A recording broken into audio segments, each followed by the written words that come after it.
before you pick your Hajj operator. Salaam alaikum. Anybody who's in the habit of fasting can fast anytime. After all, fasting is an ibadah. Hajj is also an aspect of ibadah. The choice entirely is. Matter of fact, there are times when it is recommended to fast. For instance, if you do Hajj, that all of us do usually from Nigeria called Tamattu, you are expected to do an hadaya, to sacrifice an animal during the course of your Hajj when you are at Mina. If you are unable to do so, you are enjoined to do 10 days fast, 3 days in Makkah, 7 days when you get back home. So fasting is not an issue. It's personal to whoever who want to fast. Let me start by saying, cursing in Saudi Arabia, not just by women. I have seen a man who go, "Shoni wala fasa wala fusukat." Imam no dadani. Shori ele ko ni aji àkọ́kọ́ tèmi, aji kẹwàá rẹ̀. Mo sì ti sanwó ko mo nbo se aji ọdún tó ń bọ̀. Bí dede wa máa bàjẹ́ kó bàjẹ́, imam no. Ṣé bí wọ́n lè wá rí lòdì ní wá mọ́? Imam no. Ẹ̀yin mọ̀ bí táwọn tá ń sọ ọmọ bí wọ́n ti máa ń gbà lọ, ọmọ state máa ń gbà lọ. Àbọ̀. Bẹ́ẹ̀ ni alága tó ń bẹ̀ kó máa bọ̀ ẹ̀yà ó ti fẹ́ kúrò yà sọ̀rọ̀ ó máa pé wọ́n máa wò.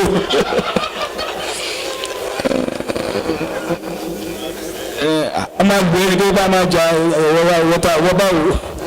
Well, but again, once you do that, your Hajj is becoming a risky exercise. Now, a quick clarification. I can tell you authoritatively, the issue of the wristband on the social media is false in its entirety. The amount for the wristband is 8,000 naira, which was paid by every program. The 25,000 naira is just a cook-up story, and my suspicion was that somebody who bidded lost, and he thought that was a way to fight back. That's just the truth. There's nothing beyond that.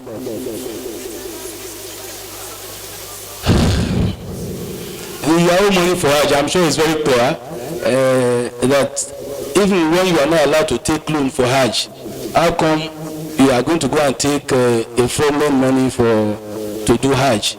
That's not how to do ibadah, and I think that should be clear. When our sisters were raising the issue of the female education, it's good, and I'm happy the way our sisters started that we are not doing enough, and I think I'll concede to that. In Osun State this year, over 60% are female. Over 60. Yeah, over 60. Although what we come to understand is either the husband sponsoring the wife, or the son sponsoring the mother, or the brother sponsoring the sister. That's usually the case. But whatever is the case, it is more women than men. And I quite agree that I will not feel comfortable going to knock the door of a woman, even if it's old enough to be my mother. Women probably will do that more. I think it's a lesson we take home. But I know some effort are being done.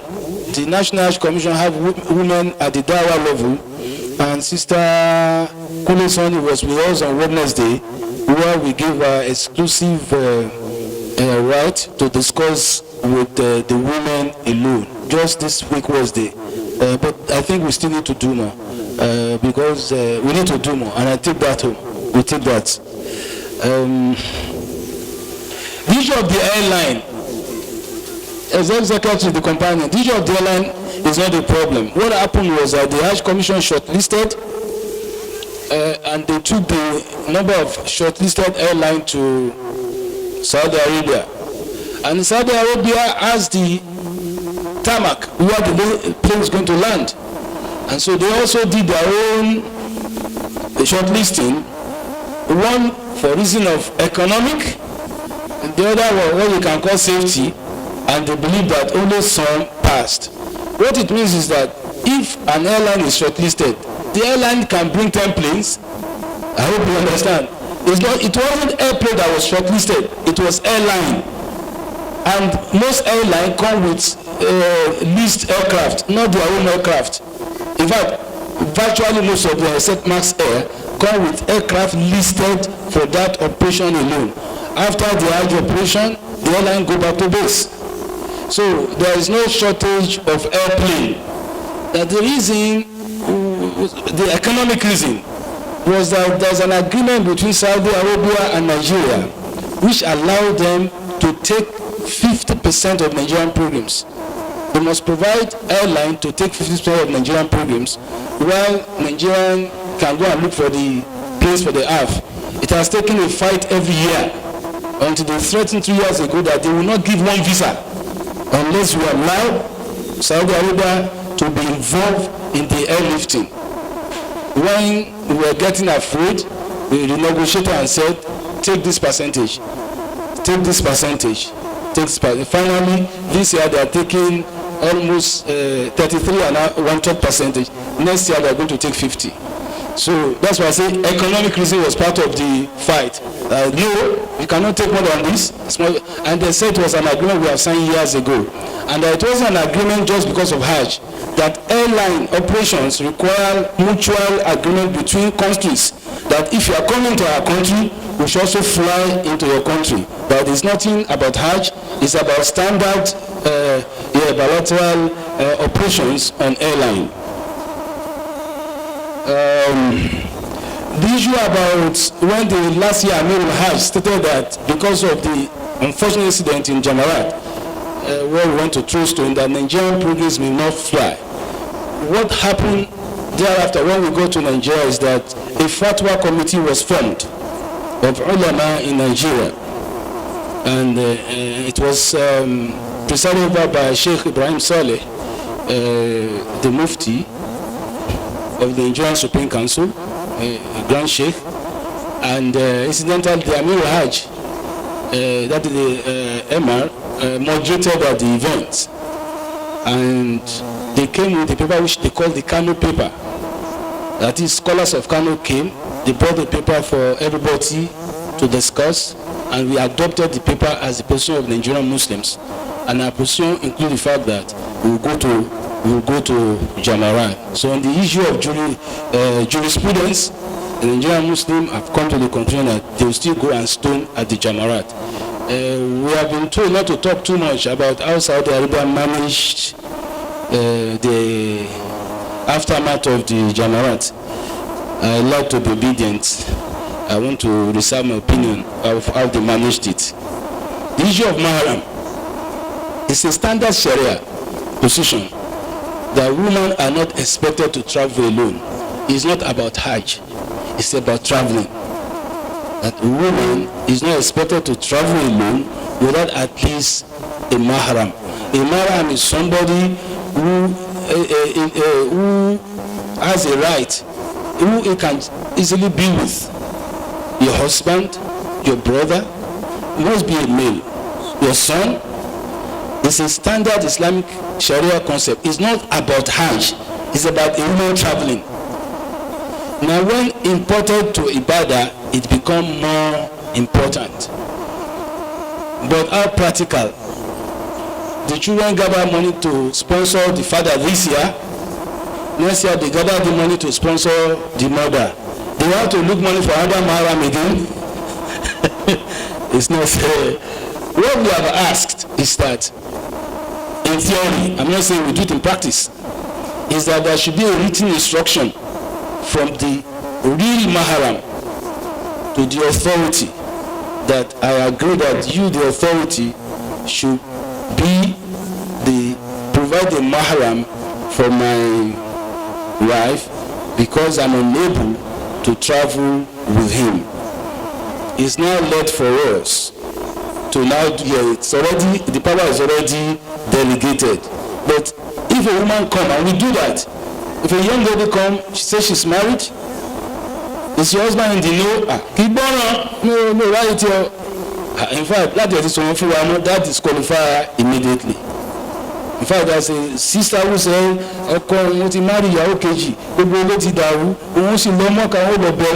I said, if you don't bring your husband, you won't go. That's your husband, you won't go.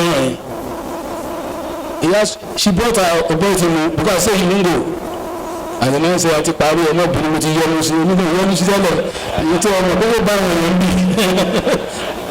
So the issue of Muharram is a legal requirement, but it can be delegated. And I think we have been doing that delegation. When I say criminal record, I mean somebody who has criminal record with the Saudi government. If somebody has criminal record with the Saudi government and it comes to you as a problem and you know it's better you don't take him, because at the point of entry they are going to ask him to go back, particularly if they already has his fingerprint, so they won't allow him. Well, as for Hajj operator misconduct, these are possible, just like any business. But the beauty of it is that there are sanctions. Today, there is a very big sanction for Hajj operator who misbehave. And before the man put pilgrims, he already has posted bond. So that his money can just blow away if it did not do what it's expected to do. That's why we found out that even now we are refunding money to pilgrims, when even the Saudi authority refused to do what they have to do. We are getting money from them and giving pilgrims back the money. So you cannot imagine if a tour operator or a state operator misbehave. Now there are sanctions. But what my colleagues have said is that there are more upstarts. There's upstart in the business who you do not know. Go to the television and the radio to advertise.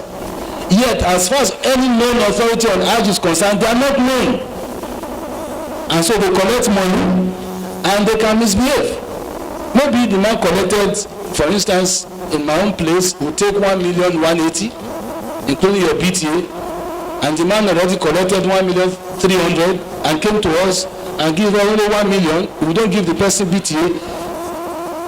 He has eaten the money anyway, thinking that we're going to have enough, and then we just tell him, sorry, take back your passport, problem start. So what usually happens is that those people who have no business in Hajj operation, they are the major reason why we have a problem today. Any Hajj operator who is licensed and refuses to do what they have to do, they are already enough sanctions, including don't come for 3 years. People have been banned. Some people were banned this year for 3 years because they are supposed to bring bond. They got a draft from a bank. Somebody helped them to get it. They didn't know that it was forged. They brought it to the Hajj Commission. Those ones, the check didn't go through. Immediately, they called them, they handed them out to UFCC and banned them for 3 years. Not to understand what the rest will say. So a lot of things are going on now. Some people have been banned for 2 years. Some people's slot were reduced. So enough is going on. And even this year, some people were asked to refund.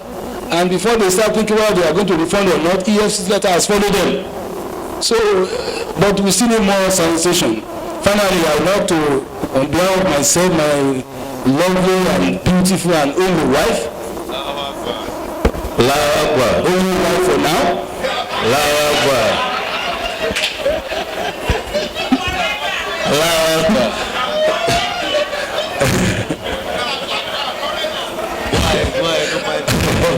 I want to thank all of you for your support at the last nikah of my daughter. Amen.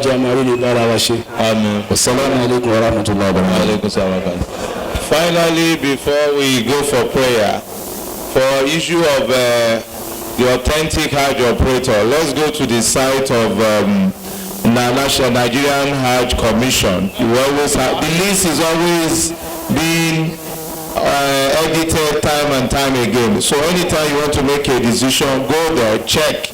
You see the people that have been registered to be tour operator. We thank Allah for making us to have another successful lecture this month, and we hope that by next month all of us here, Allah will make it easy for us to be present. Subhanaka Allahumma